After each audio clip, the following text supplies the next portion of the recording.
alto. Espírito Santo de Deus, as trevas se vão. No lugar onde existe escuridão, começa a ser iluminado pela presença de Jesus.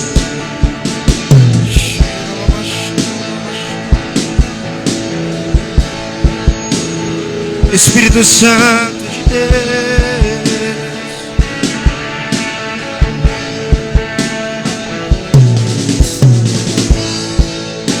Tu és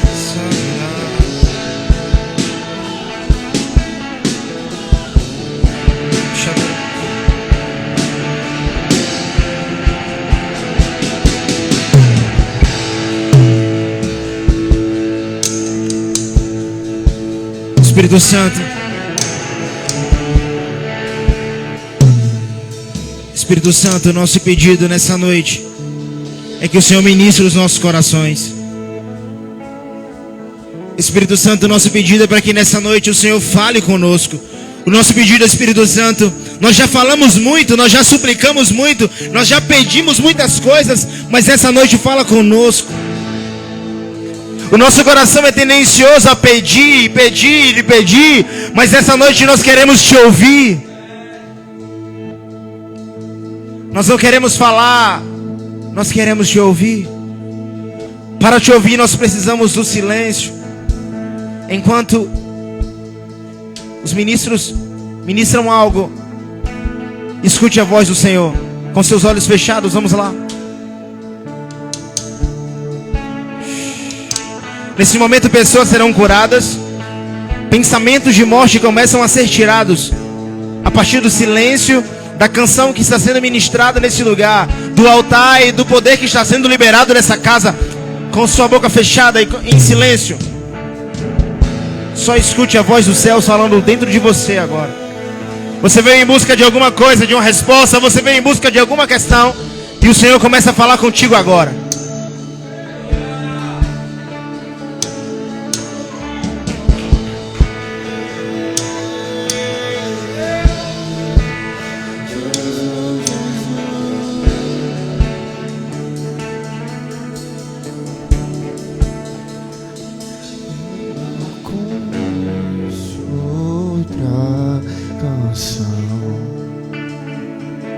Que lhe descreva em perfeição. Eu não conheço outra canção que lhe descreva em perfeição. O Santo, o Santo, Deus poderoso, Santo, Santo, Deus poderoso. Eu não conheço outra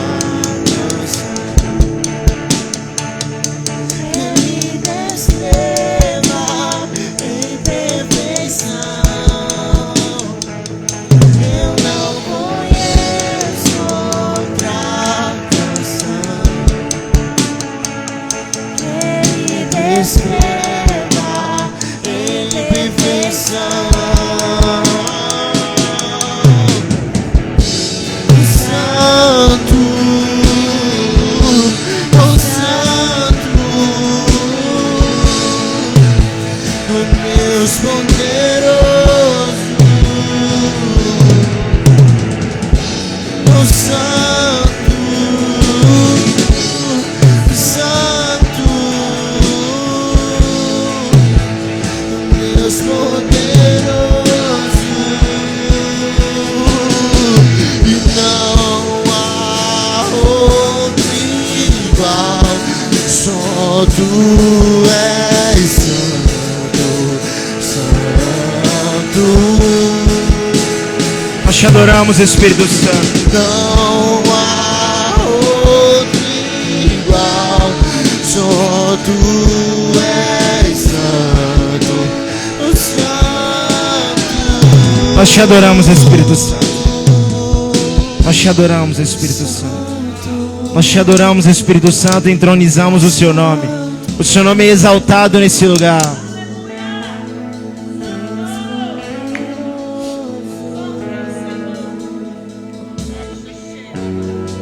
Em nome de Jesus. Quero que a igreja estenda as mãos para cá. Nós vamos orar, cobrir a vida de Gabriel em oração nessa hora. Todas as mãos levantadas serão mãos para abençoar. Em nome de Jesus. Pai, em nome de Jesus, aqui está, Senhor, o teu filho, o teu servo. Nessa noite, Senhor, através dele, o Senhor vai falar aos nossos corações. Eu cubro a vida dele em oração. Senhor, em nome de Jesus, teu sangue está sobre a vida dele. Está coberto e guardado. Nenhuma retaliação vem contra a família dele, contra a casa dele. Porque o Senhor é quem guarda, o Senhor é quem cuida. E nessa noite ele vai ser um canal livre, Senhor, para falar. Porque ele, Senhor, tem uma promessa onde ele ouviria dos céus e traria para a terra. E nessa hora não será diferente. O Senhor vai falar com a sua igreja através da vida dele. Está coberto em oração e o sangue de Jesus está sobre a vida dele. Amém. A igreja diz amém, em nome de Jesus.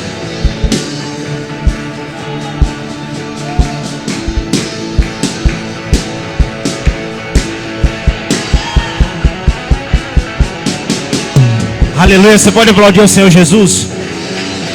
Pode ser um pouquinho mais forte, porque não é para nós, é para Ele. Aleluia. Senta no seu lugar. Aleluia. Tem alguém feliz com Jesus nessa noite? Tem alguém feliz com Jesus nessa noite? Misericórdia, Jesus. Tem alguém que está feliz com Jesus? Aleluia. Estou muito feliz com tudo que o Senhor tem feito nesse lugar, com tudo que Ele tem ministrado em nossos corações. Essa noite é uma noite de aprendermos a palavra de Deus, amém? Tem alguém com fome de aprender por Jesus? Aleluia. Trouxe uma Bíblia? Quem trouxe a Bíblia, levanta ela assim. Isso, rapaz. Tem uns crentes raiz aí. E só quem tem raiz. Tem uns crentes raiz aí. Vamos lá, abre ela comigo no livro de Eclesiastes, no capítulo 11. Eclesiastes, no capítulo 11, versículo 5. Pode abaixar um pouquinho o pad, por favor. Isso. Eclesiastes, no capítulo 11, no versículo 5. Quem achou, diga eu vou para o céu. Poucos vão, então vou esperar um pouquinho para a gente ir com mais gente, fazer uma caravana. E sozinho é ruim, né, irmão? Leva o irmão que está do lado aí para o céu também, ajuda a encontrar. Livro de Eclesiastes, capítulo 11, versículo 5. Eclesiastes, ele fica depois de Salmos, depois de Provérbios. Livro escrito por Salomão. Eclesiastes 11, verso 5.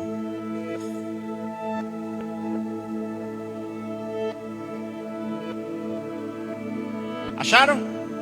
Antes de ler, pergunta para o irmão que está do lado assim: você já confundiu o inimigo? Pergunta para ele. Você já confundiu o inimigo alguma vez na sua vida? Pergunta aí, já confundiu o inimigo? Nossa chamada é confundir o inimigo. Nós servimos a um Deus que, do início ao fim da história, confunde o inimigo. O inimigo acha que é uma coisa e Deus já fez outra, totalmente diferente. Eu declaro que assim será na sua vida. Talvez você não está entendendo nada, mas é porque o diabo está sendo confundido. Aleluia, eu estou muito feliz com o que o Senhor tem entregado ao meu coração, tem me confiado a trazer na casa dele. E a gente vai falar um pouquinho hoje sobre um tema que eu vejo muito Beatriz Portela postando. Hoje é dia de confundir o inimigo. E quem fala de fato mesmo é a Camila Barros, né? Camila Barros fala sobre confundir o inimigo. E eu ouvi isso essa semana e falei, rapaz, é verdade. Semanas atrás, estou ouvindo isso várias vezes, eu tenho falado muito. Mas a gente tem que confundir o inimigo. Quando o diabo quer que a gente esteja triste e abatido, a gente abre um sorriso. Quando ele acha que a gente vai abrir um sorriso, a gente chora na presença de Deus. Quando ele acha que a gente vai comprar, a gente não compra. Quando ele acha que a gente não vai, a gente compra. A gente gente precisa ser especialista em confundir o inimigo. A gente vai aprender um pouquinho sobre confundindo o inimigo. Nós servimos a um Deus que confunde o inimigo e nós vamos aprender isso. Amém? Vamos lá, Eclesiastes no capítulo 11, verso 5. Quem achou, diga eu vou pro céu. Agora tem uma caravana, então a gente vai junto. Bora lá. Eclesiastes 5, 11, verso 5. Assim como tu não sabes qual o caminho do vento, nem como se formam os ossos do ventre, no ventre da mulher grávida, assim também não sabes as obras de Deus que faz todas as coisas. Tem alguma versão que fala alguma coisa diferente? Conhecer, perceber, alguma versão, deixa eu ver. Me falem aí. Assim como tu não sabes, tem alguma versão diferente? Não consegue entender. Mais alguém? Conhecer. O que de fato esse texto está falando são dois paralelos que os dois se comunicam, os dois se conversam. O primeiro é, assim como não sabes o caminho que o vento percorre. E o segundo, ele fala sobre um bebê. Assim como você também não sabe como um bebê é gerado no ventre da mãe. E por fim, ele fala sobre o agir de Deus. O agir de Deus é semelhante, nós poderíamos colocar assim, se fosse Jesus contando a parábola, ele dizia a mesma coisa. O agir de Deus é semelhante ao vento, o caminho do vento que você não sabe ou você não conhece. E também o ventre, uma criança gerada no ventre da mãe. O significado de fato dessa palavra, eu fui estudar para poder entender o que de fato Deus está falando. Porque se a gente for olhar os olhos naturais, nós vamos perceber que algumas coisas podem perder o sentido se lermos comparando com o entendimento e o conhecimento da ciência que tem hoje. Por exemplo, se a gente pegar a primeira parte do texto que fala sobre um vento e a gente for pesquisar na ciência, a ciência fala por onde é que o vento corre, ela fala sobre o clima, ela fala sobre isso e ela vai explicar alguns caminhos do vento. Na verdade, o que esse texto está falando e o original dele, os léxicos vão acreditar que ele está fazendo a menção de perceber e ver. Não somente o conhecer, de saber como que é, mas do ver, da vista, dos olhos humanos. Então, o que Deus está falando no livro de Eclesiastes através da vida de Salomão? Ele está falando não somente sobre o saber e conhecer, mas sobre o ver. Então, assim como você, vamos trocar agora o conhecer, assim como você não vê como o vento faz a curva, assim também é um agir de Deus. A gente pode, se a gente for ler, e se a gente for trazer para os dias de hoje, falar sobre uma criança sendo formada no ventre da mãe, isso também pode ser questionado pela ciência. Como assim? Eu consigo ver um bebê sendo formado no ventre da mãe se eu passar 24 horas da minha gravidez com a ultrassom? E então o que Deus está falando?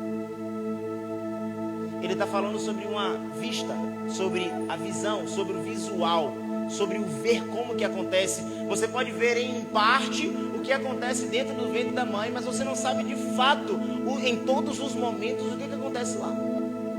E é desse mesmo jeito que Deus está falando. Ele faz esses dois paralelos e agora ele fala sobre o agir de Deus. Da mesma forma que você não conhece, que você não vê como que acontece a rotação do vento, ou você não vê como que é formado uma criança no ventre da mãe, assim também é o agir de Deus conosco. Você já parou de se perguntar assim, meu Deus, já passou, não sei se você já passou por um momento desse, mas eu já passei de olhar para Deus e dizer, meu Deus, o que está acontecendo? Eu não estou entendendo nada. Eu sou fiel na sua casa, a gente até fala, né, rapaz, eu dou o dízimo, eu faço isso, eu faço aquilo outro, mas as coisas não acontecem na minha vida e eu não estou entendendo o porquê. E Deus fica em silêncio. E no livro de Eclesiastes ele começa a nos responder.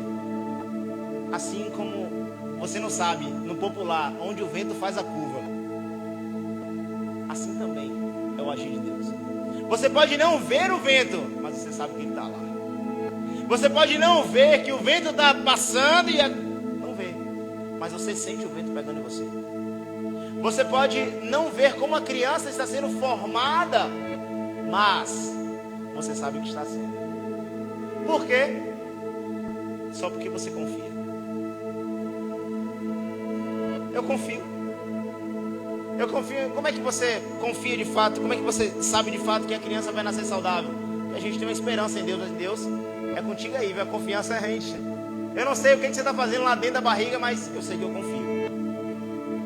E é isso que Deus está começando e começa a nos ensinar. Ele está falando sobre algo que não se pode ver aos olhos naturais. Eu sou lá em Salvador, eu sou de Salvador para quem não sabe, mas Salvador sempre empinava pipa. Lá a gente chama de arraia. Arraia, né, Liga?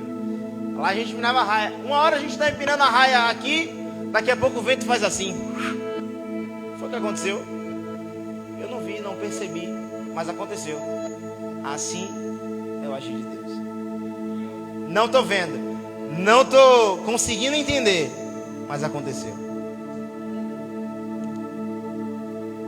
O processo, o que Deus está querendo nos falar é que o processo, ele acontece fora da vista. Então vamos lá. Então agora a gente já definiu que isso é um padrão de alegoria. É uma alegoria que Deus está falando. Então entendemos sobre o contexto que Deus está falando. Não é porque Deus não está vendo, que você não está vendo o que Deus está fazendo, que Ele não está trabalhando. Não é porque você não está vendo o que Deus está fazendo por trás das cortinas, que Ele não está fazendo. Não é porque aos seus olhos naturais você não está percebendo ou vendo o que Deus está fazendo, que de fato Ele não está fazendo. Nós no meio dessas coisas, nós conseguimos experimentar algumas coisas que Deus faz, mas no processo, assim como o vento e assim como o bebê, nós não conseguimos ver o agir dele. Por quê? Porque é nesse momento que Ele quer nos ensinar confiança. É no momento de não conseguir ver nada que Ele quer nos ensinar confia. É nesse momento que Ele quer nos ensinar, como Felipe diz. O Felonte fala assim: rapaz, Lohan, confia, Lohan. E Deus está falando a mesma coisa com a gente, só que não é nesse sentido. O sentido do Minas, rapaz, vai dar errado. Deus está falando ao contrário: confia. Você não está vendo, mas confia. Não estou entendendo? Confia. Deus quer nos ensinar a confiança. E a gente vai entender o porquê que ele não fala. Será que Deus não fala as coisas somente por má vontade? Vamos lá. Você já passou por esse momento com certeza, assim como eu. Alguém já passou por esse momento também de questionar Deus? Deus, não estou entendendo nada. O que está acontecendo aí? Amém. Então a gente vai esclarecer muita coisa hoje, em nome de Jesus. Deus ajude que dê tempo. Oh, glória. E agora minha primeira pergunta é a seguinte: por que Deus resolve? Se Deus é Deus, Ele pode trabalhar de forma visível ou de qualquer outra forma. Mas a minha pergunta é: por que o Senhor escolhe trabalhar de maneira invisível? Por que eu não posso ver as coisas acontecendo? Por que eu não consigo ver? E por que o Senhor não libera a minha visão? Abre a minha visão, Deus, para saber o que o Senhor está fazendo. Seria mais fácil a nossa vida, não seria? Se Ele mostrasse para nós como que Ele está fazendo. Ó, estou fazendo assim. Não é verdade? Só que Deus, Ele começa a nos ensinar. E o primeiro ponto que eu quero falar com você é que Ele começa a nos ensinar através da fé. Não existe verdadeiro reino de Deus sem fé. Não existe verdadeira confiança nele sem fé. E Hebreus 11:1 vai dizer que a fé é a certeza daquilo que não vejo, a convicção daquilo que eu espero. É a convicção do que eu estou esperando. Então o Senhor está começando a nos ensinar que o justo viverá pela... O justo viverá pela... Deus nos chama para viver em fé. Então nós não precisamos de um testemunho visual. É isso que Salomão está dizendo. Embora você não esteja vendo, você não precisa de um testemunho visual. Você precisa ter fé que eu estou fazendo. Assim é a caminhada cristã. Senão não adianta você estar aqui. Do que adianta viver por vista e não por fé? Gabriel, mas é difícil viver fé. A caminhada com Cristo não é fácil.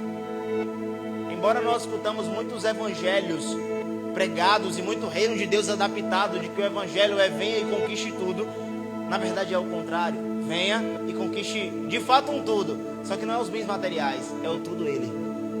Aquele que entregou a vida por você, aquele que se entregou por amor a nós. Esse é o tudo. Do que adianta conquistar o mundo inteiro e perder a sua alma? Então nós começamos a entender que Deus está nos ensinando a confiar.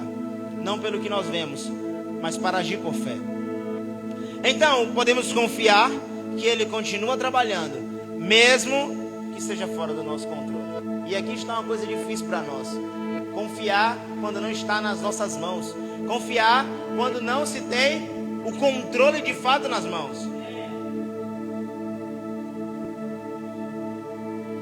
Nós só confiamos em pessoas que somos íntimos. É impossível confiar em alguém que eu não conheço. Confiar plenamente não dá. Para que haja confiança em Deus, eu preciso me relacionar com Ele. E foi para isso que Ele deu a vida. Eu tenho falado várias vezes aqui, o propósito seu e o meu propósito é nos relacionar de fato com o Criador. É nos relacionar intensamente com Ele. Foi para isso que você foi criado, amém? O segundo ponto que eu quero falar com você é: o agir de Deus vai além da nossa compreensão. Mais uma vez a pergunta: o porquê que Deus trabalha de forma invisível? Por má vontade? Não, porque mesmo se Ele quisesse te mostrar tudo que Ele for fazer, você não entenderia. A sua mente humana é limitada para conhecer a mente divina. Nós queremos conhecer e saber tudo aquilo que Deus está fazendo, mas nós não temos capacidade para compreender e processar toda a informação. E nunca teremos, porque é a mente de Deus. Então o que nos resta? Confiar nele. 1 Coríntios no capítulo 2, no versículo 14 vai dizer: o homem natural não entende as coisas do Espírito, porque para eles parecem loucura. Olha o que Paulo está nos ensinando: como compreender a mente de Deus com a mente natural é impossível. E a mente espiritual nos leva a um lugar de acreditar por fé. Com a mente natural é impossível. Mais uma vez, 1 Coríntios capítulo 2, verso 14: o homem natural não entende as coisas do Espírito, porque lhe parecem loucura. Provérbios do capítulo 25, verso 2 vai dizer, olha que interessante, e aqui a gente começa a entender algumas coisas, que a glória, olha o que Provérbios vai dizer, que a glória de Deus é encobrir, é ocultar os segredos, mas a glória dos homens é descobrir. É má vontade de Deus não mostrar as coisas pra gente? Não, existem coisas que estão escondidas para você descobrir. Ele esconde, olha o que Provérbios está dizendo, o livro de Salomão, mais uma vez: a glória de Deus se revela quando Ele encobre as coisas. E a glória dos homens, a glória dos reis é descobri-las. Nós temos gastado tempo suficiente para descobrir aquilo que Deus tem feito. Já está guardado, basta você cavar. Já está guardado, basta você buscar. Deus não escolhe trabalhar de forma invisível apenas por má vontade de comunicar o que Ele faz. Por final, Ele é um excelente comunicador. Deus, Ele é intencional, e existem coisas que Deus revela e outras que Ele decidiu não revelar. E Deuteronômio vai dizer, Deuteronômio 29, que mesmo que se Deus quisesse, vamos lá abrir Deuteronômio 29.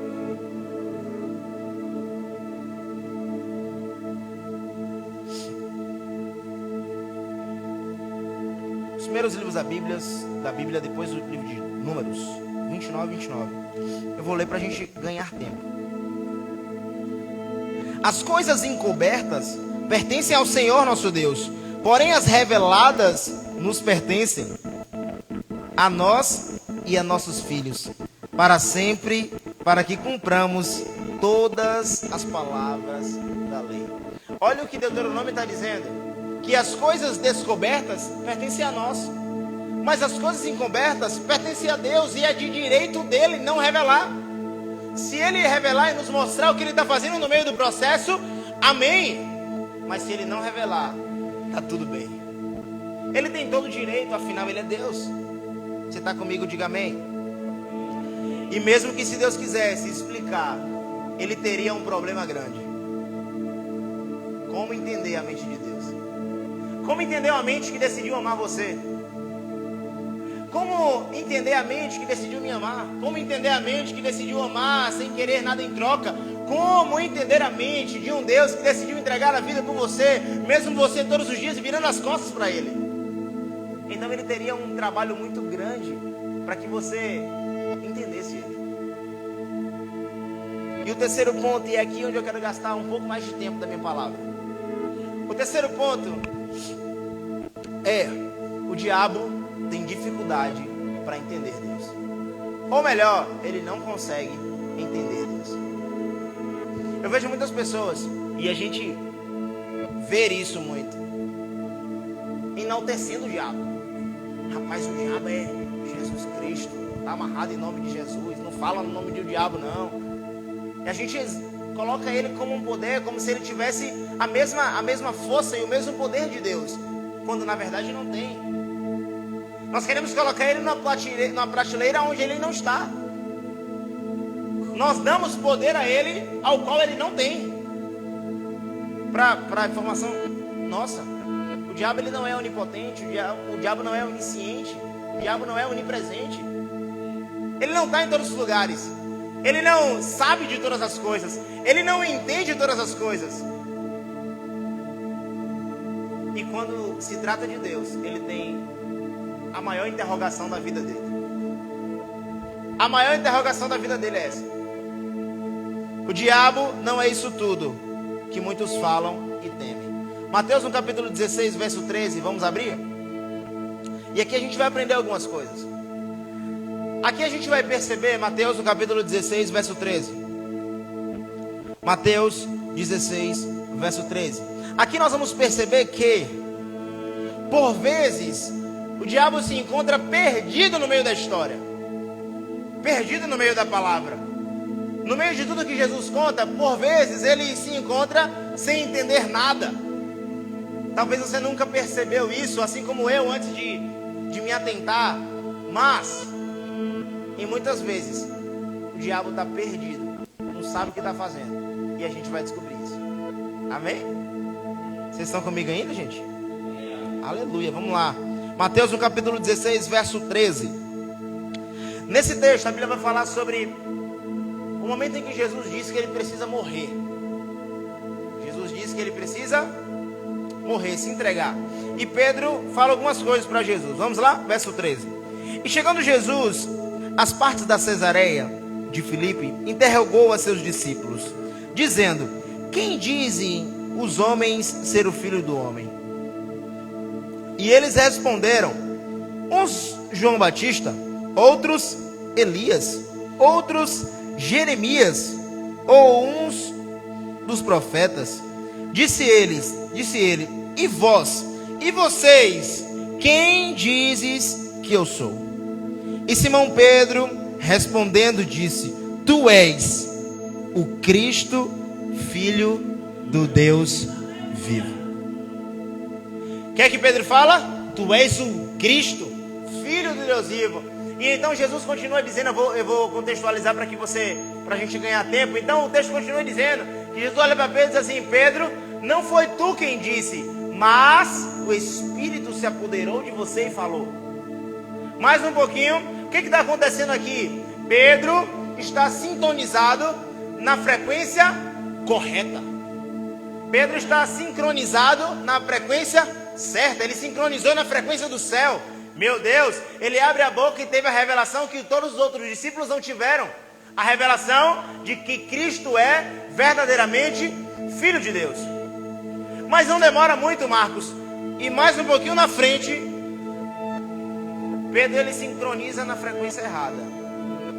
E Jesus fala: é necessário que o Filho do Homem seja entregue nas mãos dos pecadores e seja morto. E o que acontece? Jesus olha para Pedro e fala: apartai-vos de mim, Satanás. Para trás de mim, Satanás. Da mesma forma, e aí muitos perguntam: Gabriel, então Pedro era Satanás naquele momento? Pedro foi, da mesma forma que Pedro não era Deus, quando ele tem a revelação sobre que Jesus é o Cristo, Pedro também não era Satanás. Uma inspiração maligna tomou Pedro. E aqui a gente começa a perceber a confusão que o diabo está. Preste atenção aqui, não se perde. Olha o que aconteceu. Jesus está perto de morrer. Está perto de quê? Ok, Jesus está perto de morrer. Quando ele já vai para morrer, ele vai falar com os discípulos, ele vai anunciar a sua morte. Pedro, cheio do Espírito Santo, diz: vai morrer não. Mais um pouquinho na frente, Pedro, cheio do Espírito Santo, olhou para Jesus e disse: de maneira nenhuma morrerá. E ele é repreendido. Só que o primeiro, feche seus olhos, todos vocês. Espírito Santo, essa é a sua palavra. Nós queremos liberar uma palavra sobre a vida do teu povo, que todo ladrão da palavra bata em retirada agora em nome de Jesus. Tudo aquilo que vem para distrair o seu povo, tudo aquilo que vem para nos distrair, nós repreendemos agora. Espírito Santo, eu oro para que anjos comecem a pairar sobre esse lugar. Liberdade está sobre esse lugar. Cativos e oprimidos começam a ser libertos agora em nome de Jesus. Em nome de Jesus. Espírito Santo, através da sua palavra, liberta pessoas. Nós sabemos do peso que é, mas nós sabemos que maior é aquilo que está em nós do que aquilo que está no mundo. E o Senhor está sobre todas as coisas. Por isso nós te agradecemos e flui sobre esse lugar em nome de Jesus. Então vamos lá, o que acontece?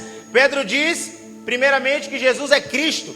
A segunda parte é que ele fala: Jesus, tu não vai morrer não. E a resposta de Jesus é que carrega uma grande e forte revelação.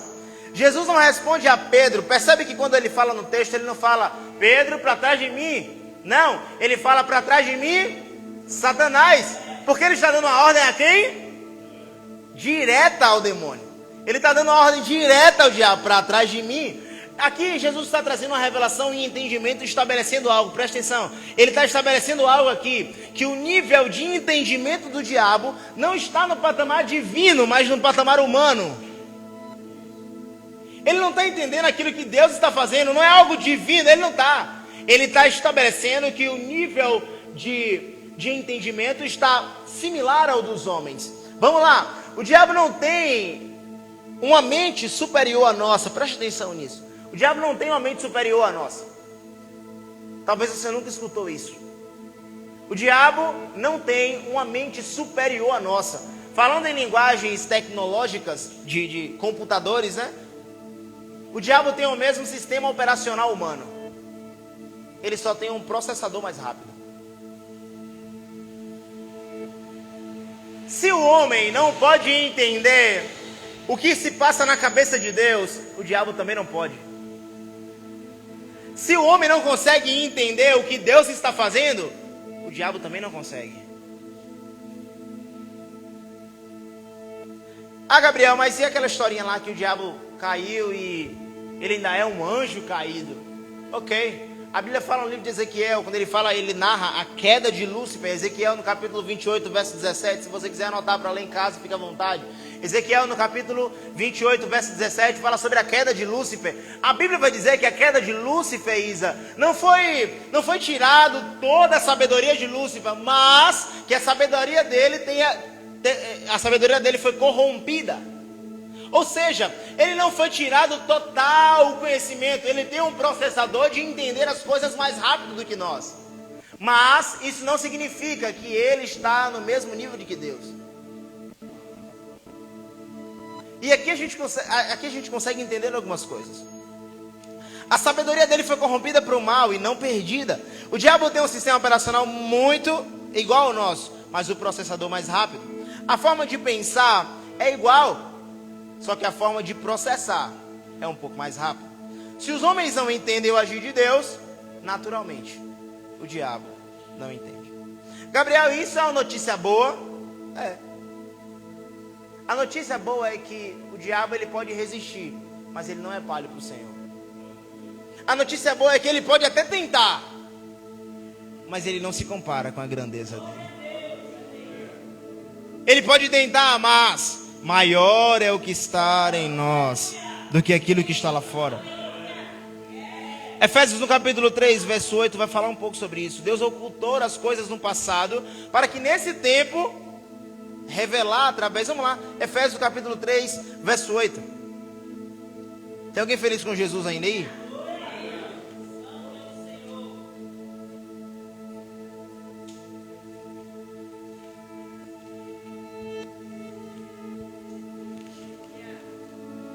Efésios no capítulo 3, do versículo 8.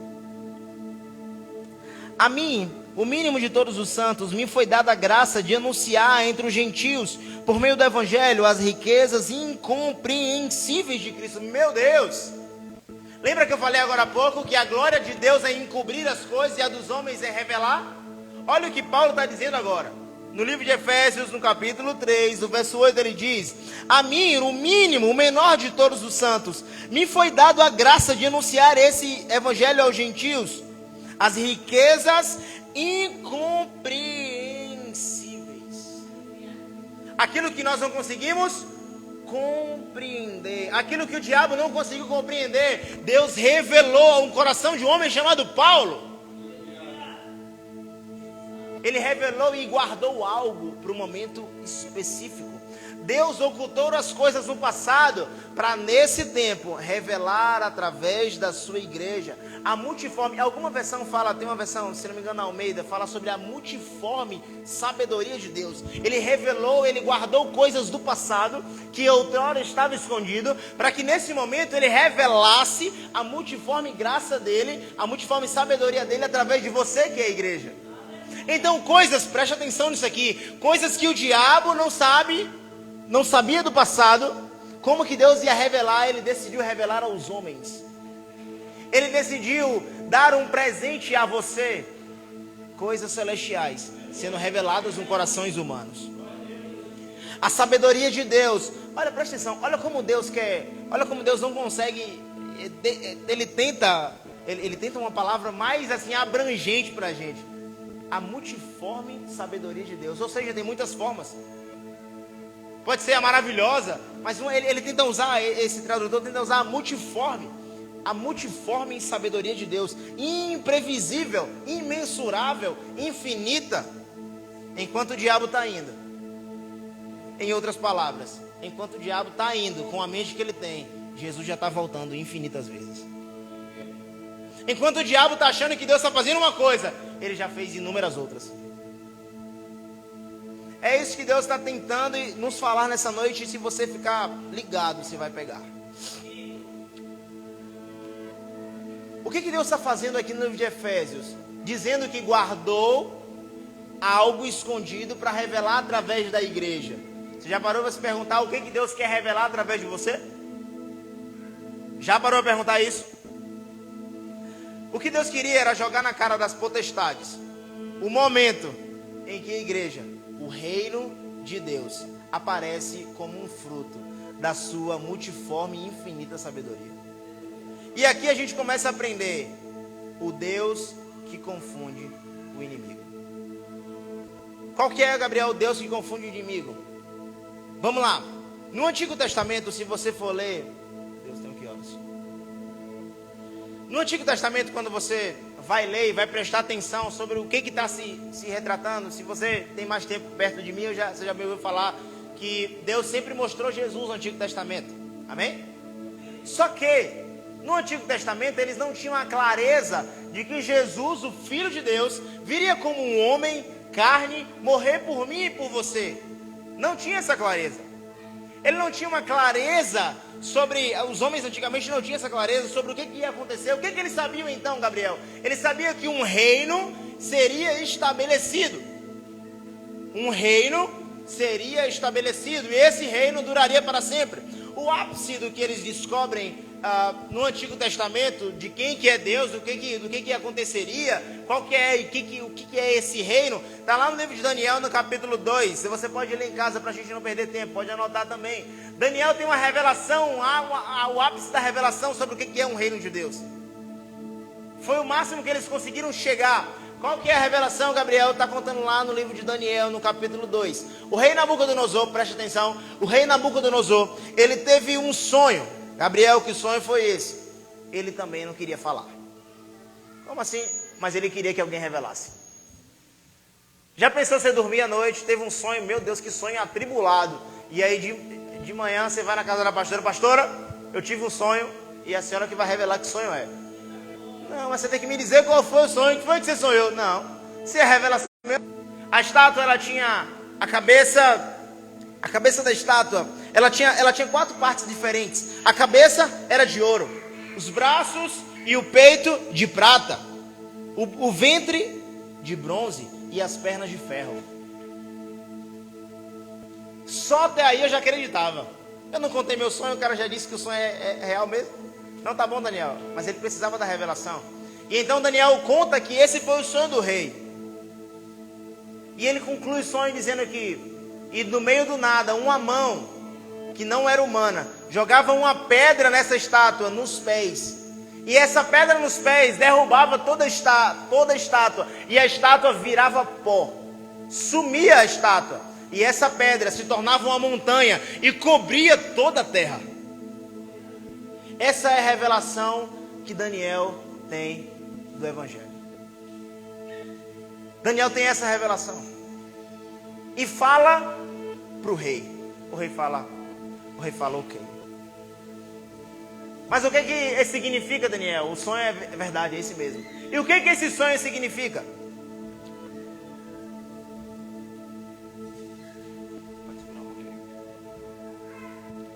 O que esse sonho significa? A interpretação. A estátua é formada por quantas partes? 4 partes com 4 elementos diferentes: ouro, prata, bronze e ferro. Ouro na cabeça, prata nos braços e no peito, bronze no ventre e ferro nas pernas. O que isso significa, Daniel? Significa 4 reinos. São 4 reinos, certo? E o que está acontecendo aí? O primeiro reinado, ó rei, é o reino da Babilônia. Para você que não sabe, o reino da Babilônia foi o primeiro a governar o mundo. Babilônia. Esse é o primeiro reino. E você é a cabeça, ó rei. Reino de ouro. Qual que é o segundo? O segundo reino que vai surgir, ó rei, é inferior ao seu. Se você perceber bem, é o reino do Medo-Persas. É um reino menor do que o reino de Nabucodonosor. E o terceiro reinado qual que é? É um reino maior do que os Medo-Persas, chamado Grécia. A mesma Grécia de Alexandre o Grande. E por fim, vai vir mais um reino. E esse reino é grande. E é o reino de Roma. 4 reinados. Ele dividiu os 4 reinos. E agora o que está acontecendo? A promessa é que uma pedra, por mão divina sendo lançada, derrubará a estátua dos 4 reinos. E essa estátua virará pó. Essa mesma pedra, depois de derrubar e virar pó a estátua, tomará e encherá toda a terra. No 4º reino, a pedra é lançada. E a minha pergunta para você: qual foi o reino que Jesus apareceu? Qual foi a época do reinado? Reinado de Roma. O reinado romano. A revelação que Daniel está tendo aqui, irmãos, é uma revelação sobre o reino de Deus. Só isso aqui poderia ser a pregação. Só a revelação de Daniel. Ele está tendo a revelação do reino de Deus que será estabelecido. Quem que é essa pedra, Gabriel? Essa pedra é o reino de Deus. Essa pedra chama-se Cristo. Não sei se você lembra, mas existe uma pedra angular. E essa pedra angular é que sustenta todo o edifício. Essa pedra foi lançada e derrubou 4 reinados, mas ainda não acabou. Isso é maravilhoso. Você vai entender muitas coisas a partir dessa visão e dessa interpretação de Daniel. Qual, Gabriel? Primeiro, você entende o porquê que os discípulos queriam, no livro de Marcos, no capítulo 10, verso 35, a Bíblia conta a história de que 2 discípulos chegaram para Jesus, os irmãos dele, chegaram para ele e falaram assim: Jesus, quando o Senhor estabelecer o seu reino, deixa eu sentar do lado direito e o meu irmão do lado esquerdo. O que eles estão falando? Oh, Jesus, é quando o Senhor estabeleceu o seu reinado na terra, deixa eu ser ministro da casa civil e o outro deixa tudo na mão da gente aqui. Porque eles estavam olhando com os olhos naturais e os discípulos estavam sem entender nada. O que os discípulos e o povo estavam esperando? Um reino que viria e destruiria toda a terra. E estabelecia o seu reinado. É isso que o povo está esperando. Por quê? Porque essa é a revelação que eles têm. Que um reino, que uma pedra será jogada, derrubará tudo, estabelecerá um reino. É isso que está acontecendo. E essa é a maior revelação do reino de Deus para eles. Então o que eles esperam? Alguém mansinho? Alguém que passa a mão na cabeça? Alguém que ora por você e libera cura? Alguém que se importa com os pobres e necessitados? Não. O que o povo está esperando? um rei, general de guerra, poderoso que acaba com todo mundo, que briga, que bate, que espanca, que domina sobre a terra. Então eles estão com dificuldade de entender quem que é Deus. Cadê? Esse é o Filho do Homem, estamos do lado dele aqui, mas não parece nada com o que o Antigo Testamento falava. Ainda não. Essa é a cabeça do homem. Lembra do livro de Atos, no capítulo 1, não precisa abrir, Atos no capítulo 1, verso 6. Existe uma pergunta dos discípulos, eles vão perguntar assim: é nesse tempo agora que o Senhor estabelece um reino? É nesse tempo agora que estabelece um reino sobre toda a terra? Então os discípulos estão perdidos. Os discípulos estavam com a expectativa, e você entende o porquê que eles queriam ficar perto de Jesus, a expectativa de dominar o mundo, porque essa era o pensamento, esse era o pensamento. Então os discípulos estão sem entender, e o diabo da mesma forma, perdido. O diabo está perdido, Marcos, porque primeiro o diabo influencia Pedro para dizer que Jesus não vai morrer. Lembra do texto? Jesus, tu nunca morrerá, eu não vou deixar você morrer. Nunca, jamais, não morre não. E do mesmo momento que Jesus repreende Satanás, Pedro senta, e outra pessoa se empodera. Outra pessoa se empodera. Quem é? Ele se empodera do corpo de quem? Judas. Ao mesmo tempo que o diabo quer matar, que o diabo quer dizer para Jesus não morra, o diabo está entrando no corpo de Judas e diz assim: mata ele, vende ele. Percebe o quanto que o diabo está perdido? Uma hora ele quer que Jesus não morra, mas no mesmo momento ele quer que Jesus morra. Ele não sabe o que fazer. E aí a pergunta, o diabo está bipolar ou perdido? Porque no mesmo momento que ele quer matar, ele quer deixar vivo. O diabo está com pena ou está amando? O que está acontecendo? Deus coloca armadilhas para alguém que não consegue entender os movimentos divinos.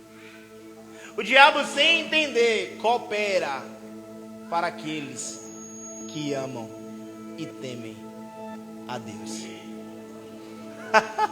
O diabo, sem entender nada, empurra Jesus para o propósito. Qual que é o propósito? Morrer na cruz. E o diabo está perdido, meu Deus do céu. O diabo está perdido aqui, não entende nada aqui, não entende nada ali, mas ele está fazendo uma coisa: trabalhando para aquele que vive e reina. Ele está falando, não está entendendo nada, mas está conduzindo Jesus para o lugar onde ele deveria estar. O diabo diversas vezes, eu estou encerrando. O diabo diversas vezes cooperou para Jesus, cooperou para o povo de Deus na terra. O diabo cooperou várias vezes. Como diz Martinho Lutero tem uma frase que diz assim: até o diabo é o diabo de Deus. Até o diabo é o diabo de Deus. Por quê? Ele não pode fazer nada que Deus não pode fazer. É como se ele tivesse uma coleira, e a coleira tem um fim.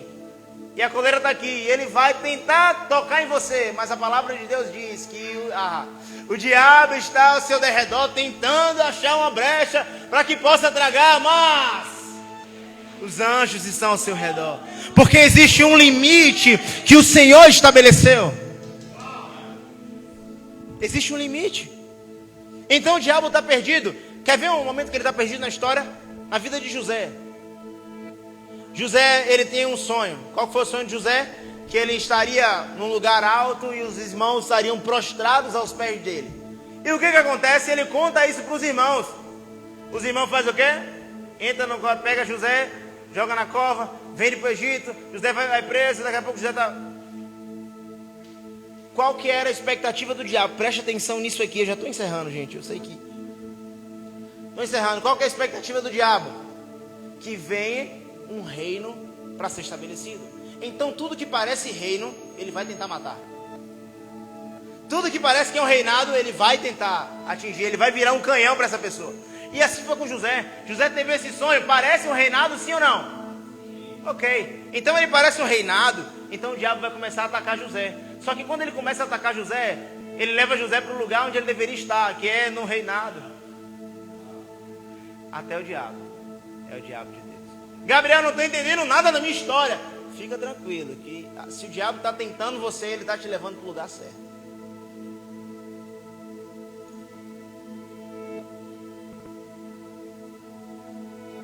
Meu Deus.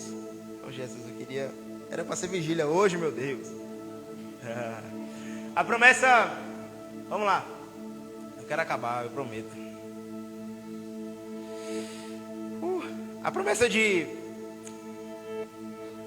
Olha como o diabo mais uma vez operou e trabalhou e confuso. Abraão. Deus dá uma visão a Abraão. Deus dá a visão a Abraão. Vocês dão 5 minutos para terminar isso aqui? 5 minutos? 5 minutos? Quem me dá 5 minutos? Pelo amor de Deus. Isso. 5, 10, 15, 20, 25. Amém. Ele dá uma visão a Abraão. Qual que é a visão? Abraão, tem umas estrelas no céu ali e assim será a sua descendência. Qual é a segunda visão? Tem areias no mar. Tá vendo? Tenta contar. Ele não consegue contar a areia do mar. O céu também não consegue contar. O que é que o diabo acredita? O que é que o diabo acredita? Que Deus está falando sobre um reinado.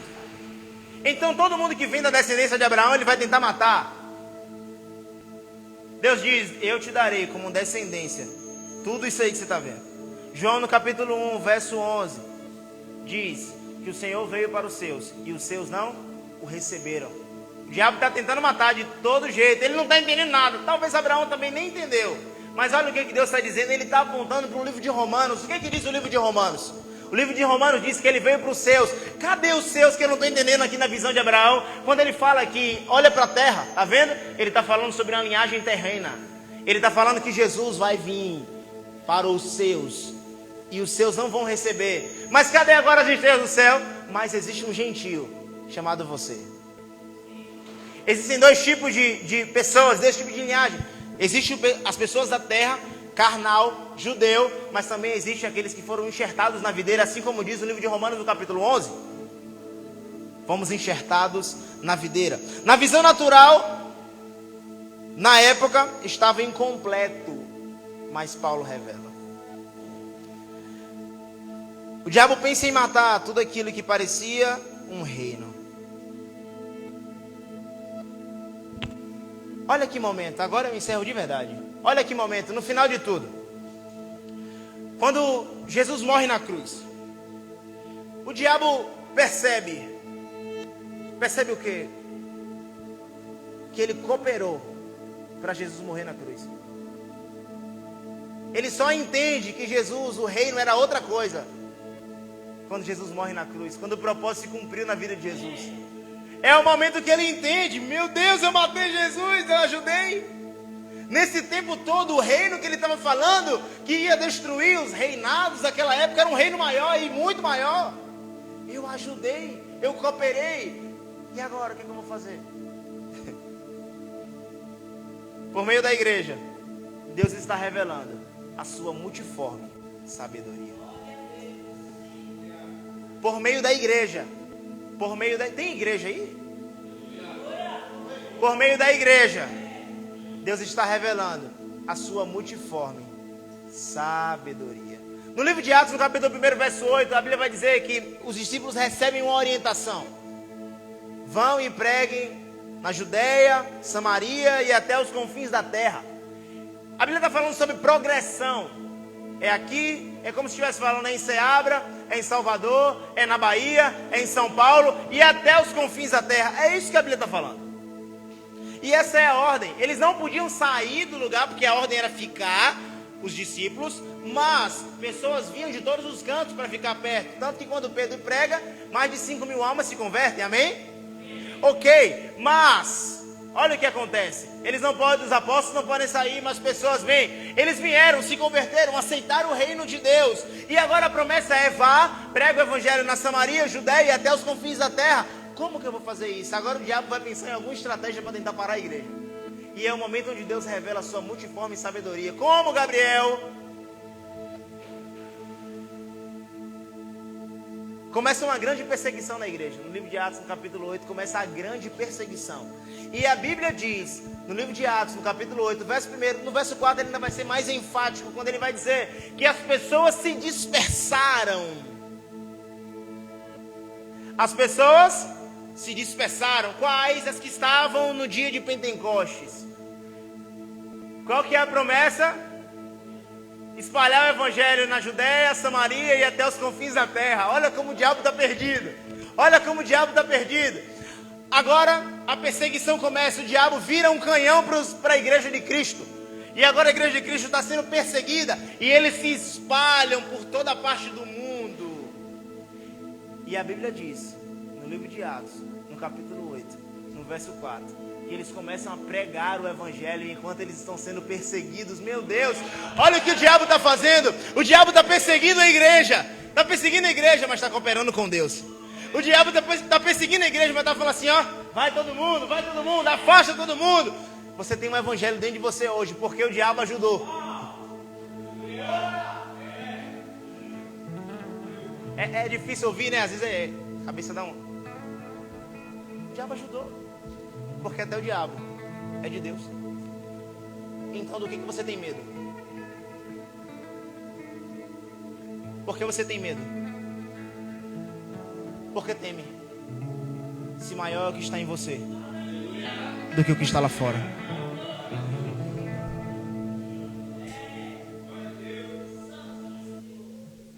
Se o diabo está debaixo do controle daquele que criou todas as coisas, daquele que é seu pai, daquele que conhece os seus dias, por que você tem medo? Você pode ficar de pé.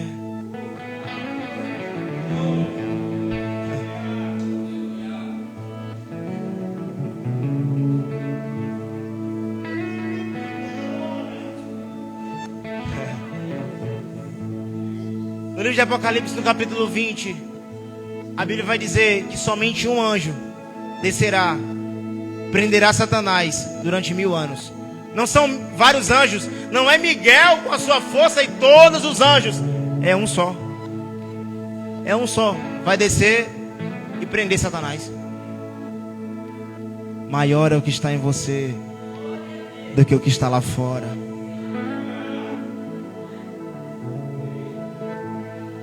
Deus permite que as coisas aconteçam. Deus permite muitas vezes que o diabo toque em algumas áreas para te levar a um nível maior, para te empurrar para o propósito. Deus permite que José seja levado a um lugar de prisão. Deus permite que José seja levado a um lugar de fome e escassez, para que José assuma o reinado, para que José esteja no lugar onde ele precisa estar. Então do que temerei eu? Seja forte e corajoso. Não te mandei eu?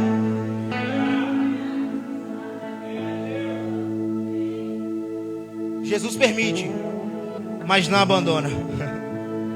Jesus permite, mas não abandona. Jesus permitir que o diabo te toque não significa que Jesus não vai tirar lucro da situação. Lembra de Pedro? Estou acabando agora. Lembra de Pedro? O que acontece? Jesus chega para Pedro e fala assim: ô Pedro, o diabo pediu para tocar em você, Pedro. Pedro fala assim: ó Jesus, tu não deixou não, né? Acho que dentro do coração de Pedro, Jesus, tu não deixa esse negócio desse não. E aí Jesus continua dizendo o seguinte: mas eu roguei por ti. Eu roguei por ti. E Pedro por um momento, e Jesus disse: eu roguei para que você não esmoreça na fé. É só para que você não...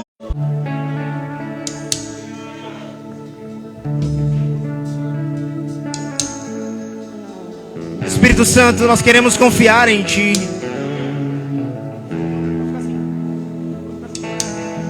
Espírito Santo, nós confiamos em Ti. Faça uma oração, você e o papai agora. Você e ele. Eu sei que muitas vezes você está sendo provado, você está passando por um momento difícil, mas conversa com ele agora. Oh Deus, está difícil. Fala para ele qual que é a sua dor, aonde é que está doendo. Está difícil, eu sei que está difícil, mas permanece até o final. Combata o bom combate, assim como Paulo falou ao seu filho Timóteo na fé. Combati o bom combate, completei a carreira e guardei a fé. Hoje a coroa da justiça está me reservada. Combata os bons combates. Combata os bons combates. Combata os bons combates. Não esmoreça a sua fé. O Senhor tem cuidado de ti. O Senhor tem olhado por você. O Senhor tem clamado pela sua vida. A palavra de Deus diz que o Espírito Santo está orando por ti com gemidos inexprimíveis. para que você não desfaleça. Senhor, é hora aquilo que está escrito no livro de 2 Coríntios, no capítulo 4. Por todos os lados somos pressionados, mas não desamparados. Por todos os lados nós somos perseguidos, mas não destruídos. Por todos os lados nós estamos sendo tentados, mas nós não abandonaremos a nossa fé. Nós não abandonaremos a nossa fé.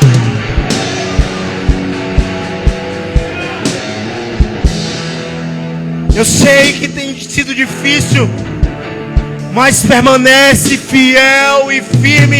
Confia tão somente no Senhor, aquele que escreveu os seus dias, aquele que contou todos os fios do seu cabelo, aquele que sabe do seu amanhã. Chegou o momento de você dizer para Ele sim. Chegou o momento de você olhar para o Senhor e dizer: eu quero confiar em Ti. Eu não estou entendendo o que está acontecendo, mas nessa noite eu quero confiar. Eu quero mergulhar. Eu quero andar com um Deus que tem ciência e presciência de todas as coisas. Eu quero fazer um convite nessa noite para aquele que quer entregar a sua vida a Jesus. Eu não vou demorar muito nisso aqui. Eu só vou fazer agora e rápido. Você que nessa noite decidiu no seu coração entregar a sua vida a Jesus, vem aqui, eu quero orar por você. Você que nessa noite tomou essa decisão no seu coração, você que disse: Jesus, eu quero entregar a minha vida, eu não quero andar sozinho, eu quero andar com aquele que conhece o dia de amanhã. Você que nessa noite tomou uma decisão e quer tomar essa decisão de caminhar com Jesus, vem aqui, deixa eu orar por você, eu quero te dar um abraço. Vamos lá, igreja, levante a sua voz. Enquanto estou falando, ainda é tempo. Deixa eu orar por você. Talvez por algum motivo você se afastou da presença dEle, você se afastou da casa dEle, mas esse é o momento de voltar. Não existe melhor momento do que na casa do Senhor. Vamos lá, eu estou esperando você. Deixa eu orar por você. Eu estou esperando você que quer entregar a sua vida a Jesus nessa noite. Vem aqui, deixa eu orar por você. Espírito Santo de Deus, começa a liberar, Espírito Santo. Começa a liberar, Espírito Santo.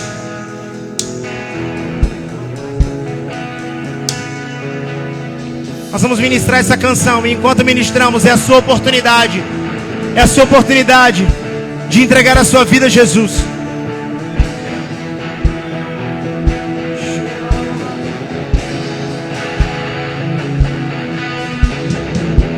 Se você sente que o Senhor está te chamando nessa noite para entregar o seu coração a Ele, por algum motivo você se afastou ou nunca fez isso, esse é o momento de você renovar a sua aliança. Esse é o momento de você se entregar a Ele. Venha, eu estou te esperando.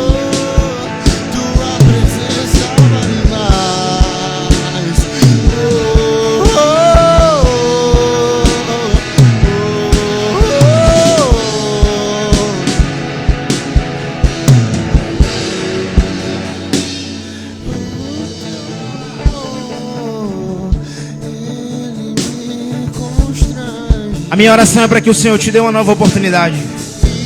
A minha oração agora é para que o Senhor te traga essa oportunidade outras vezes. Que o Senhor cuide de você, te dê novas oportunidades. Em nome de Jesus, que o Senhor abençoe a sua vida.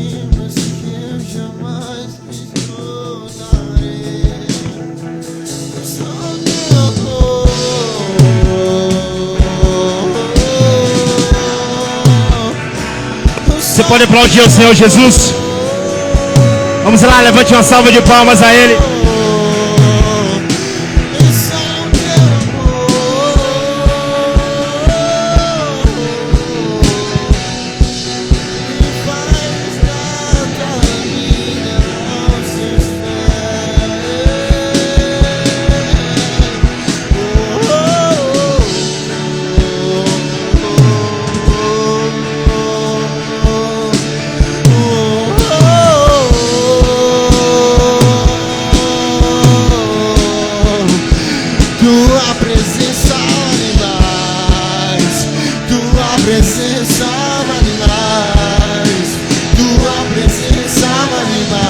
do que a fama, que o dinheiro. Sua presença vale mais. Tua presença vale mais. Tua presença vale mais do que a fama, que o dinheiro, os prazeres. Mesmo que eu ganhe o mundo inteiro, Não perderei a minha alma. Jesus, você é o primeiro. Meu coração não tem mais nada. Mesmo que eu ganhe o mundo inteiro, não perderei a minha alma. Jesus, você é o primeiro. Meu coração não tem mais nada.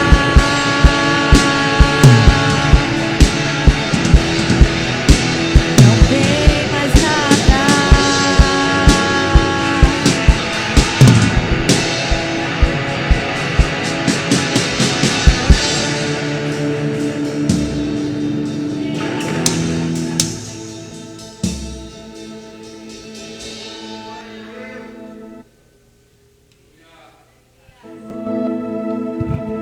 glória a Deus. Eita, aleluia. Glória a Deus. Olha o pad.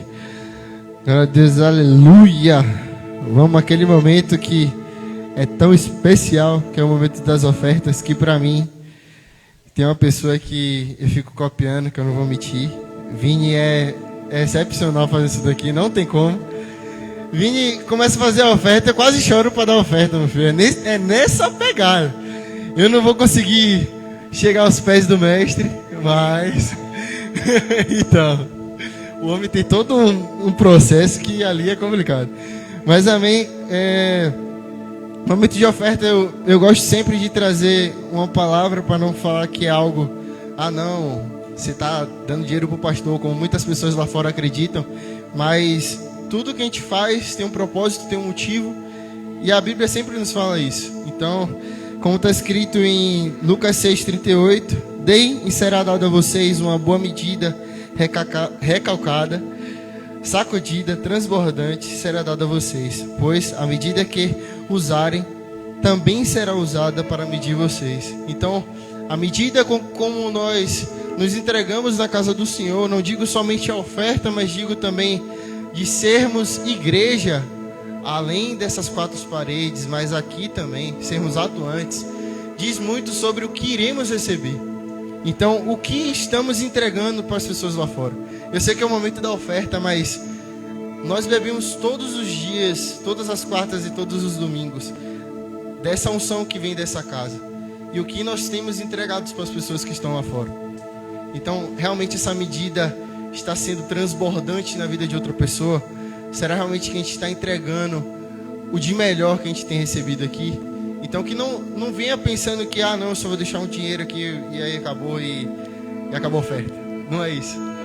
Eu vou deixar aqui para manter a casa, mas a oferta que Deus bota em minha vida, que eu recebo, é aquela que eu vou transmitir na vida de outras pessoas.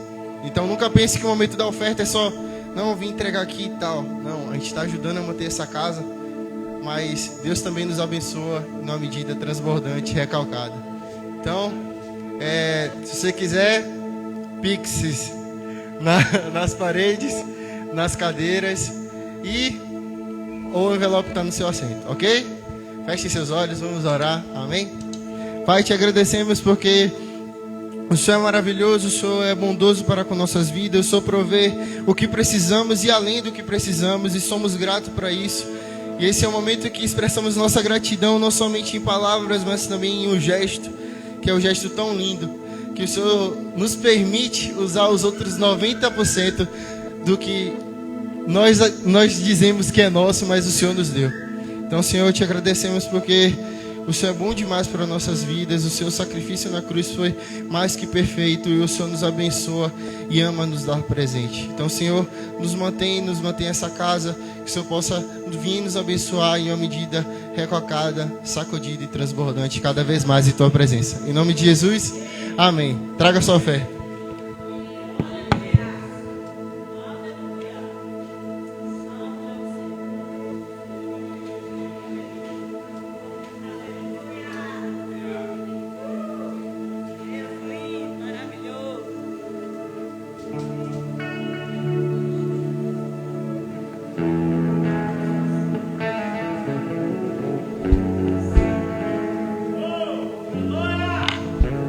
Aleluia! Quantos foram abençoados nessa noite?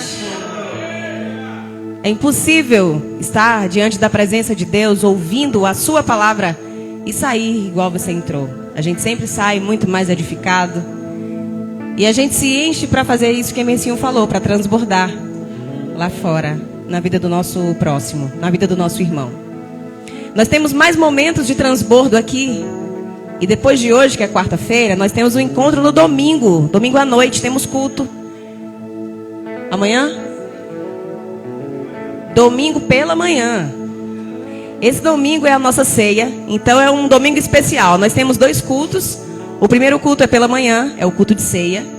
E o culto da noite é o culto da família. Então a gente se encontra aqui às 10 horas, teremos comunhão. Após o culto, ficaremos aqui, juntaremos as panelas e a gente vai se alegrar também com os nossos irmãos e amigos, que a gente também pode convidar. Ceia do Senhor, domingo pela manhã e culto da família à noite. Os novos membros já foram convidados para a célula de novos membros e em breve vão receber a data e o local para poder aprender e se alegrar e se enturmar também com a gente aqui da SES. Sejam todos bem-vindos. Aqueles que estão nos visitando hoje, sejam muito bem-vindos. Voltem mais 1 milhão de vezes. E tragam mais um com você. Amém? Pastora Mara? O Senhor é bom. Amém? Vamos ficar de pé para a gente terminar?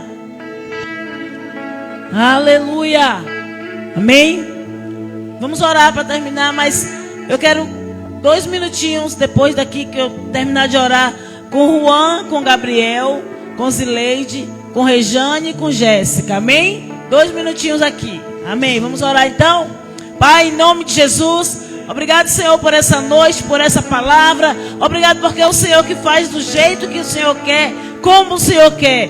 Deus, nós te louvamos, nós te agradecemos, Senhor, por esse culto, um culto racional ao Senhor. Eu te peço nessa hora que o Senhor leve os meus irmãos em paz para casa, que o Senhor nos abençoe, nos dê um restante de semana, Senhor, debaixo da tua poderosa mão. Pai, em nome de Jesus, que os teus anjos, Senhor, que acampam ao nosso redor, para nos guardar e nos livrar de todo mal, estejam, Senhor, atentos ao nosso favor, Senhor, durante toda essa semana. Guarda os nossos filhos, guarda, Senhor, os nossos cônjuges, guarda os nossos familiares e amigos. Em nome de Jesus, que o Senhor resplandeça o rosto dele sobre você e te traga paz, a paz que excede todo entendimento. Que o Senhor te abençoe, em nome do Pai, do Filho e do Espírito Santo. E a igreja diz amém. Aleluia. Aplauda o Senhor porque Ele é digno.